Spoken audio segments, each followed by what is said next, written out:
This is Pepon Ruiz. He's a first-year double-degree student in business and law. He received an inheritance in his late grand-uncle's last will and testament, Tío Pepe. He distributed most of his wealth in his family. Tío Pepe always had a soft side for Pepon. His wealth consisted in an investment in fairly successful enterprises in both North America and South America. Also in a portfolio of various types of U.S. Treasury securities, such as T-bills, T-notes, and government-issued bonds. He received a minimum amount of $95,000 on the 15th of May of 2008. But Tío Pepe stated in his will that if Pepon fails a subject, he'll get the money 6 months later, and if he got matricula, he would get it 6 months earlier. Pepon, as we said before, studied business, and he was taking a fundamentals of finance class. Pepon, in finance class, learned all about bonds, rate of return, and most importantly, time value of money. Then Pepon came up with a brilliant idea of making money much quicker. He remembered some of the strategies that he had learned in finance.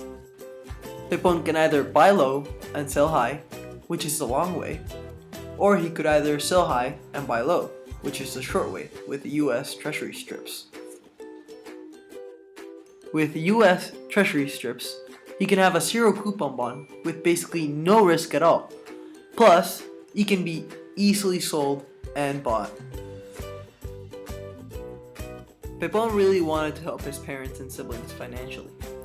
And to ensure that he would, he had a great idea of just getting more US Treasury strips, so that in that way, he could get an amount of money whenever he actually needed it. His idea consisted in dividing the $95,000 in 3 different withdrawals in different moments of time. With Tío Pepe's idea, he has a face value, a maturity date, and a yield to maturity. He has to take that amount from May 15 of 2018 to the present, November 10 of 2015. He knows that it is a zero coupon strip. Also, this yield is annually yield, therefore he has to make it a daily yield. He do the math calculations and he gets the present value. Now, he decides to do the calculations of his idea to check there is no problem. He has to do 3 separate calculations for each of the withdrawals. For the withdrawals, he knows the face values, the maturity dates, and the yields to maturity. He has to take those cash flows to the present. He knows the dates between the maturity date and the present date. Finally, after the mathematical processes, he gets the present values.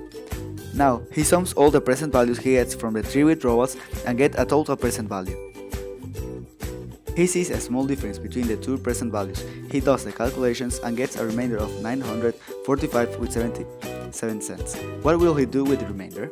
With the remainder that he get, he decided to invest the remainder again in bonds. He purchased bonds dated on August 15 of 2020. After some mathematical calculations, we get the face value. So, he could use these monies to travel to Australia and have a beer with Yuan Kwang.